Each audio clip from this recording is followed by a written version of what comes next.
Just looking around, it's different from the rest of the library. So it's a change of pace. You can come here and you don't feel like you're actually in the library almost. You know, it's a commons. So you can relax here and then go back to studying, or you can study while you're here. So it's just a great balance. This is not about an individual, it is about the space. Is this not fabulous? Yes. Hello, how are you? It's very busy, even at 9 o'clock in the morning, 10 o'clock in the morning on a Monday, a Tuesday. It really doesn't matter. People are here all the time. I come here. I mean, it looks like a diner. Right. It looks like a casual, fun place where you can still accomplish things. Sure. It's still quiet enough that you can actually work. Right. It's well lit. There are great computers. It's just a wonderful space to study and meet your friends. This is Sam Kennedy with VCU Technology Services. We're in the VCU Libraries Learning Commons today to kind of talk about a little bit about how the Learning Commons came about. Now, we recently had a ribbon cutting, and we're in full swing. Students are using the facility, but we thought we'd talk with the two men that are very much responsible for this space to kind of get an idea of how this thing started and where they plan for it to go. We're with John Olmschneider, who's the VCU librarian, and with Mark Willis, who is the CIO for Technology Services here at VCU.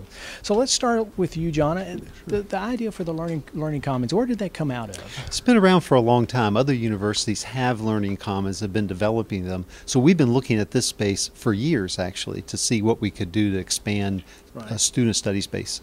So at first we did the first floor years ago. It wasn't enough space. Then opportunity 2 years ago came to relocate staff offices, and we created the first part of the Learning Commons. Then we started talking with Mark's staff about how we could use the rest of the space to move the computer lab in the basement to the second floor. So we're looking back 2 or 3 years at least in the genesis of this, and it really started rolling about 2 years ago. I think it surpassed my expectations, kind of going along with what Christine said. You know, you can see it all planned out on paper, but once you really walk into it and you're kind of immersed in everything, it really hits you full force and how cool everything is. John mentioned the lab that was down in the basement. We've closed that down and moved those up here. What was kind of the thoughts behind closing the lab down and moving to more open space? Well, the space in the basement has been in use for many years, and it's really a dungeon space. Very dark, the lighting isn't very good, the computers were very close together, really not a very good environment for the students to work in. And when John approached us on creating the Learning Commons here, we thought it would be a great opportunity to move those computers up into a space that students would like a little bit better, would be able to use the computers better, and be able to work in groups, which I think was a key aspect behind the Learning Commons, to develop a collaborative space. And they can now use the computers in groups, which is much more beneficial to them. Right. Now there's a third party that was a part of this whole process that's not really represented here today. I guess you both represented because y'all report to this office, is the Provost. Can you talk a little bit about the support that the Provost provided that gave us this new learning space? Sure. Money. The Provost, the Office of the Provost made a big difference. When we first started exploring these ideas, as I mentioned in our opening remarks, we had modest expectations, but the Office of the Provost, working with our staff, said, we need to do more, we need to do more, and they opened up possibilities that we couldn't entertain before. The end result is 14,000 square feet of space that the vision of the Office of the Provost helped to fund. So very important. When you're trying to use only your resources, you're thinking in a smaller box. When the Office of the Provost stepped in, Mark and I could think in a much bigger environment. It made all the difference in the world. I was like really surprised at the finished product. I just didn't imagine we had so much space here, and the way it was utilized, it was very good. So I'm just blown by this whole space, and I really love it. It's my favorite space now. Now you mentioned there's 14,000 new square feet. There's the large multi-purpose room which stands behind us, study rooms. Are there any other things that y'all are going to add to the space moving forward? What we'd like to do is expand not necessarily this space, but one of the most in-demand parts of this space are the individual study rooms. We'd like to create more of these study rooms throughout the building and implement a reservation system so that students can reserve them ahead of time. We're also working with Mark's staff to expand the laptop loan program, which has been very important for our students. The most heavily circulated item in the library now are laptop computers. VCU Technology Services and VCU Libraries work together to buy and operate the equipment. And right now we have 20 of the laptops that are available for checkout. How were those funded? How did we go through the process of starting up that program? Well, it's a jointly funded and jointly administered process. We use student computing fees to purchase the computers. We added a couple this year. The demand for the laptops have been very high. It's been a very successful program. And those are used in addition to the 93 computers that are in the Learning Commons right now.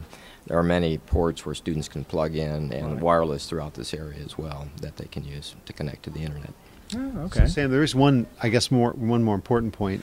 For this area and for this building, we're going to continue to add as we can, but we really don't have enough space in the library. So longer term plans at the university are to build a new library building that will attach to Cabell Library, and that will be a lot more space, much like what you see here now, space for graduate students, more computer space, more group study space, more individual study space.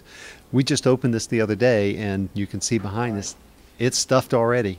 And that's going to continue to be the pattern until we get more space. And that open space seems to be, for both the libraries and for computers spaces as well, going to that open format seems to be where everyone is going, right?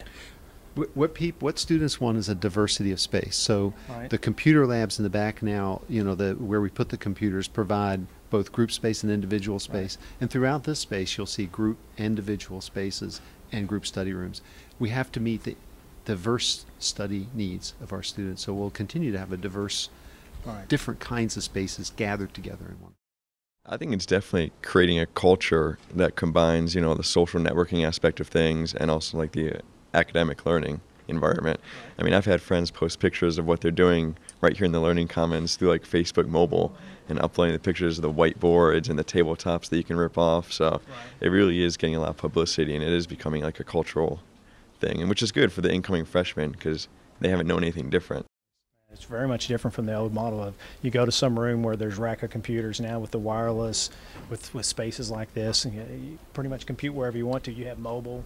Yeah, and this space is very flexible. This type of furniture can be rearranged and moved around to meet the needs of the students. If we find that there are different study arrangements that would work better, we can move and rearrange the furniture to meet those needs. Right. Okay. Well, as we're closing up, do either of you have anything you'd like to add before we say goodbye?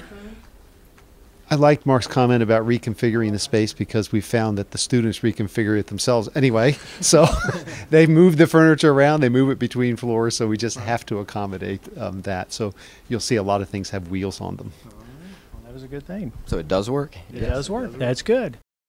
All right, there's one thing before we go that you were kind of like, I wasn't expecting that. Could be furniture, could be how it's being used, or whatever. What would be that kind of moment?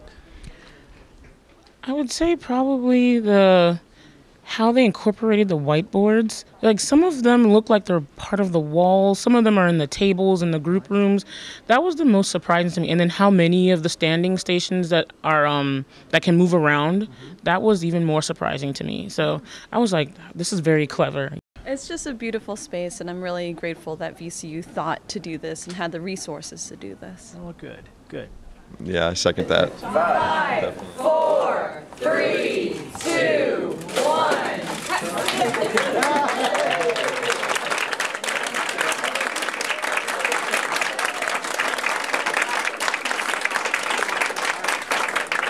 Come on back, enjoy cookies and refreshments, and walk around.